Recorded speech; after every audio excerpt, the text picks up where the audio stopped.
E temos, pessoal, 3 brasileiros representando lá em Roma, nos grandes torneios que a gente tem da WTA e da ATP, Masters 1000 e WTA 1000.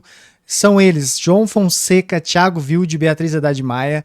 Já tem os seus jogos definidos, os confrontos e os adversários. A gente vai falar um pouquinho desses jogos aqui, enquanto eles não chegam, fazer um bate-papo, falar um pouquinho dos adversários e também, se eles passarem, quem que eles pegam na rodada adiante do torneio.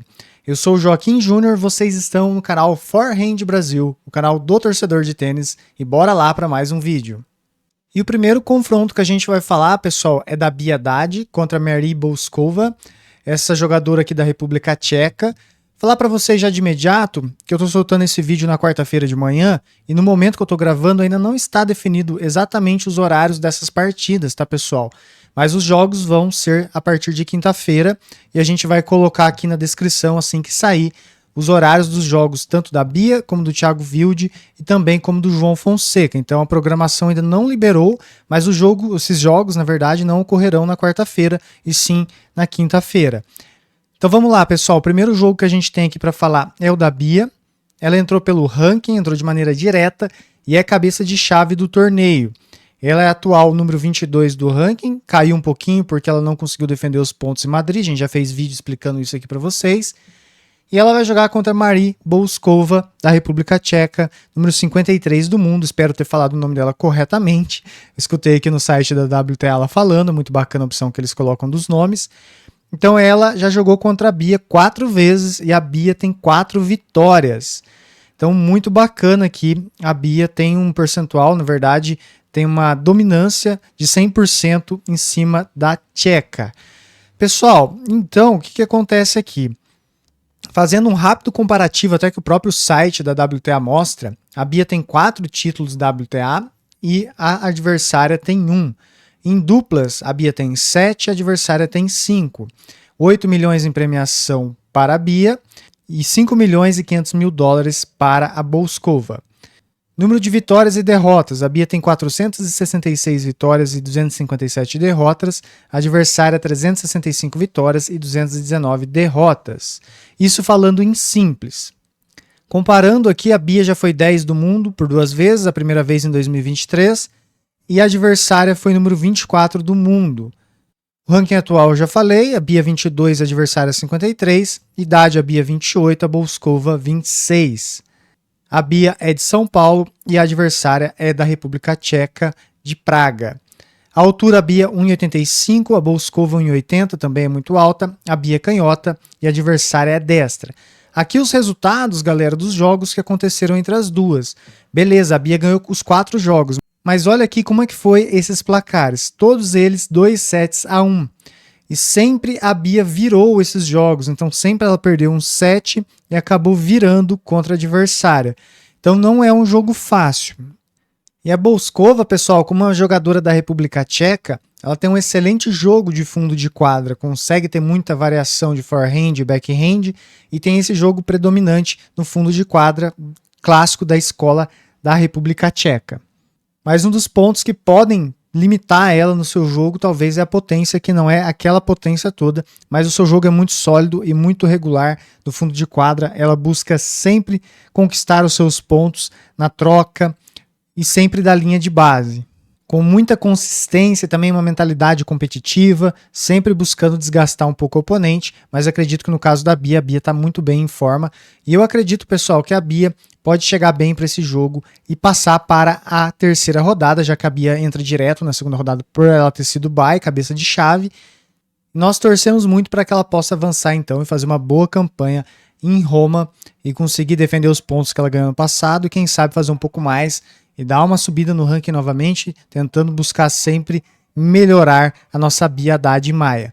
Galera, você está gostando do vídeo? Se você é novo por aqui, puder deixar um winner na descrição do canal, isso ajuda demais o nosso trabalho. Então basta clicar aqui no botão de se inscrever, não custa nada. E também pode deixar um like no nosso trabalho, pode clicar no botão de like, dando um ace no like, isso ajuda demais. Se você gostou ainda mais e quer ajudar, você também pode dar um smash no botão de hypar. Clica no botão de hypar do nosso vídeo, que isso valoriza e e leva esse conteúdo para mais pessoas aqui no YouTube. Quer apoiar de maneira financeira o nosso trabalho? Você pode enviar um Pix, que eu deixo a nossa chave Pix aqui na tela. Qualquer valor ajuda demais. Você também pode virar membro do nosso canal, um valor bem simbólico. Basta clicar em Seja Membro, isso ajuda muito. E também tem produtos para tenistas, como raquetes do João Fonseca, do Djokovic, livros como o do Guga, que está aqui no nosso cenário. Está aqui na descrição. Se você clicar e comprar por esses links, também ajuda o nosso canal. E agora, pessoal, falando do Thiago Wilde, ele que passou pelo qualificatório, 2 partidas, inclusive ele ganhou do De Jong, que tinha eliminado o João lá em Estoril na primeira rodada. Entre aspas, ele se vingou para nós, né, em relação ali para o João Fonseca, naquela derrota que o João teve. Então ele se vingou daquela derrota do João Fonseca representando os brasileiros, colocamos assim entre aspas. Então ele entrou na chave principal e ele pega no primeiro jogo Nuno Borges de Portugal. Um confronto que já aconteceu por 2 vezes. E ambas o Thiago Wilde ganhou essas partidas, né? Então o Thiago Wilde muito bem no confronto direto também. Comparando aqui rapidamente os jogadores, o Thiago Wilde é atual 120, o Nuno Borges 40, o Thiago Wilde tem 25, o português 28, 80 quilos para o Thiago, 78 para o Borges, 1,85 para o brasileiro, 1,85 também para o adversário. Ambos são destros e jogam backhand de 2 mãos. As partidas anteriores, Thiago Wilde ganhou de 7-6 e 6-2 e ganhou de 6-4 e 7-5. Ambas ocorreram em 2024. Falando um pouco do adversário do Thiago Wilde, ele tem um título ATP, ganhou 55 jogos em torneios ATP e perdeu 62 partidas, 3 milhões e 200 mil dólares em premiação. Melhor ranking foi 30 do mundo e agora é 40. Então é um jogo onde o Thiago Wilde, mesmo tendo ganho os últimos 2 jogos, não dá para falar que ele é favorito, considerando o histórico do adversário, a posição do ranking, mas a diferença eu vejo que é bem pouca. Apesar do Thiago Wilde não vir num momento tão bom, pode ser que ele consiga ter chances nesse jogo, acredito que terá chances, e ele tem jogo sim para vencer, como já venceu anteriormente.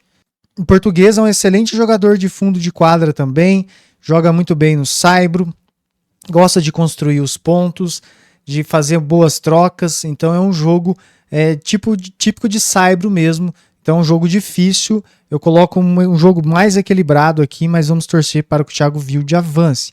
Se o Thiago avançar, ele pega o Aliassime na próxima rodada. Aliassime é cabeça de chave e entra como bye.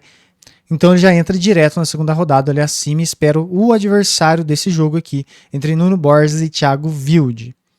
E agora, pessoal, a gente tem o jogo do João Fonseca contra o Marozsan, o terceiro brasileiro que não se apresenta em Roma. João Fonseca vem para jogar Roma pela primeira vez. Ele é atual 65 do mundo contra o Fabian Marozsan. A gente já fez um vídeo bem detalhado aqui do adversário do João, desse confronto. E esse jogo aqui, pessoal, ele teoricamente ele é bem equilibrado devido à experiência do adversário, ao ranking dele, que é 61 do mundo, o João 65.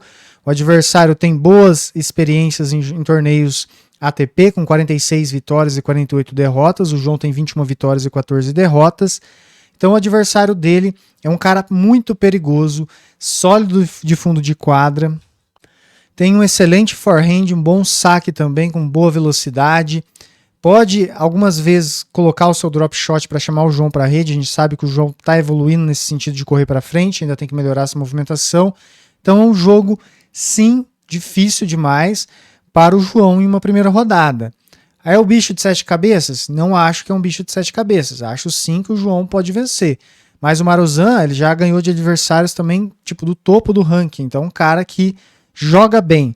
Ele não tem a regularidade de permanecer nesses jogos bons, de conseguir fazer isso em grande sequência. Mas é um adversário com muita qualidade, alto, 1,93 m. Vai usar isso a seu favor, principalmente no saque. E o João vai ter que fazer boas devoluções de saque. A gente sabe que o João não está conseguindo devolver tão bem os saques. E a gente espera, então, que ele consiga entrar nessa devolução, que o saque dele também entre, ele vai precisar do saque. E principalmente que o número de erros não forçados diminua, já que nos últimos jogos ele estava errando bastante, na minha visão, por ele ter ficado um mês parado, voltando às quadras, mudança também do piso duro para o saibro. Então tem tudo isso que a gente tem que considerar. Fez bons treinamentos contra excelentes jogadores. Eu vi aqui também, antes de fazer o vídeo, que ele fez um treinamento com o Fognini, estava marcado, não vi se ele conseguiu, mas estava agendado. Fez treinamento com o Dimitrov, fez com o Felipe Meligeni. Então fez excelentes treinamentos e está muito preparado para esse torneio. E eu acho que ele vai chegar com muito gás e muita vontade de se recuperar, entre aspas, se recuperar das 2 derrotas que ele teve. E eu acredito demais em um bom jogo. Mas não dá para falar que vai ser um jogo fácil. Eu acredito que vai ser um resultado apertado. Vou colocar aqui um palpite para a gente entrar na brincadeira. Coloca o seu palpite aqui também dos jogos. Eu acho que o João, falando muito como torcedor, ele ganha de duplo 6-4. Eu acho que ele consegue quebras pontuais e consegue fechar esse jogo em duplo 6-4. Se ele passar, ele vai jogar, ele ou o Marozan, mas torcemos para que seja o João. Vamos torcer para ele passar, então ele pegaria o Rublev, que seria o segundo confronto entre eles. O Rublev também deve estar engasgado com o João. Seria muito bacana ver o João reencontrar o Rublev e ver se ele consegue fazer um excelente resultado novamente contra ele. Mas nesse momento a gente tem que pensar no primeiro jogo. Não adianta também ficar especulando ali na frente. Se o João ainda não jogou a primeira partida e ele tem que jogar e vencer, a gente viu um Estoril que caiu na primeira rodada, o que foi normal. E a gente vai apoiar ele e torcer demais para que ele consiga avançar. Eu vejo que cada vez mais ele vai crescendo como tenista, participando desses grandes palcos, treinando contra grandes jogadores, e essas experiências que ele teve recentemente vão agregar demais para ele, e ele vai crescer muito. Escrevam aí que ele vai crescer muito. Eu acredito que já no segundo semestre, João Fonseca vai estar bem melhor do que hoje. Falando de maneira do tênis mesmo, evolução de como jogar, e também de ranking. O que você acha? Comenta aqui que eu quero muito ler a sua opinião. E coloca também o placar, que a gente vai ver quem acerta depois. Pessoal, então assim, não tem nesse momento, tá? Os horários, a definição do partido não vai ser nessa quarta-feira. Os jogos serão nessa quinta-feira, então no momento que eu estou gravando, ainda não tem os horários disponíveis. Pode ser que a hora que eu já lancei tenha, então assim que tiver eu coloco na descrição. E aí a gente vai acompanhar esses jogos no decorrer dos dias. Galera, muito obrigado quem assistiu até aqui. Se puder se inscrever, quem está assistindo pela primeira vez ou não se inscreveu ainda, ajuda demais. Confere se você é inscrito aqui no canal. Às vezes você acha que é inscrito e ainda não se inscreveu. Temos a meta de atingir 10 mil inscritos. Então isso ajuda demais no nosso trabalho. Deixa o like também, isso no like, winner na inscrição. Clica no botão de hypar. Isso vai fortalecer muito o nosso trabalho. A gente vai poder trazer mais conteúdos para vocês. Se quiserem apoiar, nossa chave Pix tá aqui embaixo, ó, tá aqui embaixo aqui se vocês quiserem. Qualquer valor ajuda demais. Muito obrigado que vocês tenham assistido. Um grande abraço, até a próxima. Fui!